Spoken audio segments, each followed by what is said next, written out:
बांगलादेशातील पीडितांची बाजू मांडणाऱ्या वकिलांविरुद्ध होणारे हल्ले थांबवून त्यांना संरक्षण द्या. शिवसेनेच्या लीगल सेनेची जिल्हाधिकाऱ्यांकडे मागणी.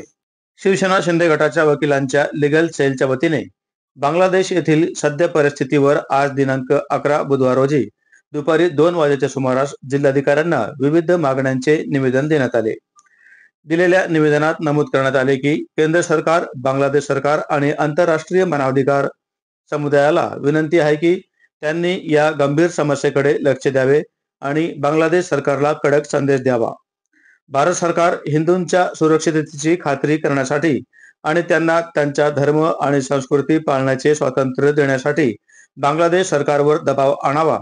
बांगलादेश सरकारने हिंदूवरील अत्याचार त्वरित थांबवावे आणि दोषींवर कठोर कारवाई करण्याची जिल्हाधिकाऱ्यांकडे वकिलांच्या लीगल सेलने मागणी केली आहे.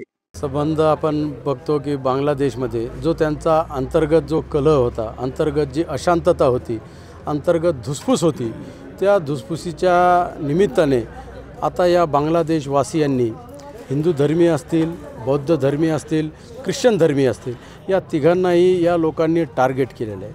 वास्तविक हे तिन्ही जे समाज आहेत हे तेथील अल्पसंख्याक आहेत आणि या अल्पसंख्याक समाजाला जाणून बुजून त्यांनी या ठिकाणी टार्गेट केलेले आहे आणि त्यांच्याशी महिलांशी गैरवर्तणूक करणे, सर्व मानवी हक्काची पायमल्ली त्या ठिकाणी पायदळी तुडवणे, त्याचबरोबर हिंदू मंदिर जे असतील त्याला जाणीवपूर्वक या लोकांनी लक्ष केलेलं आहे. मूर्तीची विटंबना असतील, कारण की हिंदू धर्मियांचं जे आस्थेचं जे ठिकाण आहे, हिंदू धर्मियांचं जे एक पवित्र ठिकाण आहे, त्या गोष्टीला जाणून बुजून धक्का लावणे आणि तिथं हिंदू धर्मियांची अस्मिता पायदळी तुडवण्याचं काम हे बांगलादेशवासीय जाणून बुजून करताय.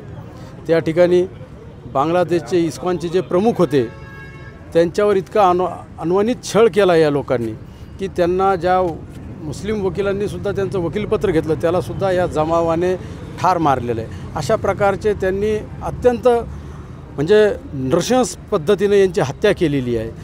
केवळ एकच नाही, अशा बऱ्याच बाबी आहेत की बांगलादेशच्या अशा घटना घडलेल्या आहेत की त्या आजही प्रसारमाध्यमासमोर त्या आलेल्या नाहीत, कारण की तेथील देशाने अशा सगळ्या या बाबींना उघड न करण्याबाबत निर्बंध घातलेले आहे. तर या देशावर जागतिक संघटनेने एक बंदी घालून त्यांच्यावर एक दबाव आणून या सगळे कारवाई पायबंद झाल्या पाहिजे असं आमचं म्हणणं आहे. या ठिकाणी ते निवेदन देण्यासाठी आम्ही माननीय जिल्हाधिकारी साहेबांसमोर आलेलो होतो. कोणत्या संघटनेच्या वतीने आणि कोण कोण देतं निवेदन? आता आम्ही ही जी संघटना आहे आमची शिवसेना पक्ष शिंदे गट, त्याचे आमचं जे आमची जी संघटना आहे विधी संघटनेच्या बाबतीनं, शिंदे घटनेच्या बाबतीनं आम्ही या ठिकाणी हे निवेदन दिलेलं आहे. आणि या निवेदनात आमचं हेच म्हणणं आहे की ज्या ज्या ठिकाणी हिंदुयांवर झालेलं आहे त्या ठिकाणी शिवसेनेचं जे धोरण आहे की 80% समाजकारण व 20% राजकारण, या गोष्टीला या ठिकाणी घेऊन की एक समाजभावना म्हणून आम्ही या ठिकाणी कलेक्टर साहेबांकडे आलेलो आहे.